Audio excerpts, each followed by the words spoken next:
Pemanfaatan Sistem Informasi Geografis (SIG) untuk mitigasi bencana. Indonesia merupakan daerah yang sangat rawan terhadap bencana terutama gempa bumi dan banjir. Oleh karena itu kita harus menyiapkan baik-baik untuk menghadapinya. Salah satunya dengan menggunakan GIS. Istilah ini digunakan karena GIS dibangun berdasarkan pada geografi atau spasial. Objek ini mengarah pada spesifikasi lokasi dalam suatu space. Objek bisa berupa fisik, budaya atau ekonomi alamiah, dan berikut definisi tentang GIS dari para ahli. Purwadi, 1994. SIG merupakan suatu sistem yang mengorganisir perangkat keras, hardware, perangkat lunak, software, dan data, serta dapat mendayagunakan sistem penyimpanan, pengolahan, maupun analisis data secara simultan, sehingga dapat diperoleh informasi yang berkaitan dengan aspek keuangan. SIG merupakan manajemen data spasial dan non-spasial yang berbasis komputer dengan 3 karakteristik dasar, yaitu 1. Mempunyai fenomena aktual, variabel data non-lokasi, yang berhubungan dengan topik permasalahan di lokasi bersangkutan. 2. Merupakan suatu kejadian di suatu lokasi. Dan 3. Mempunyai dimensi waktu. Aronaf, 1989. SIG adalah sistem informasi yang didasarkan pada kerja komputer yang memasukkan, mengelola, memanipulasi dan menganalisa data serta memberi uraian.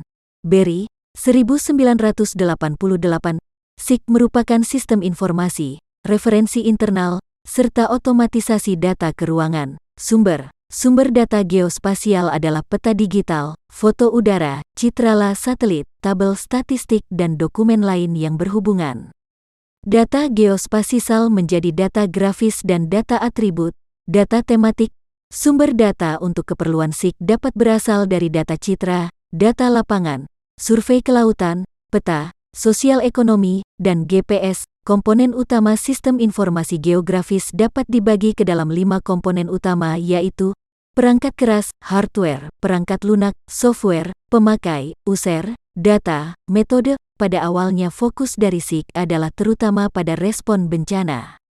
Dengan perubahan paradigma, aturan manajemen bencana telah berkembang secara cepat. SIG dapat diterapkan untuk melindungi kehidupan, kepemilikan dan infrastruktur yang kritis terhadap bencana yang ditimbulkan oleh alam, melakukan analisis kerentanan, kajian multi bencana alam, rencana evakuasi dan perencanaan tempat pengungsian, mengerjakan skenario penanganan bencana yang tepat sasaran, pemodelan dan simulasi, melakukan kajian kerusakan akibat bencana dan kajian keutuhan komunitas korban bencana. SIG dapat memberikan suatu perkiraan jumlah makanan, air, obat kedokteran, dan lain-lain misalnya untuk penyimpanan barang atau logistik. Berdasarkan kegunaan dari SIG yang begitu besar, maka SIG dapat dimanfaatkan untuk hal-hal yang berguna.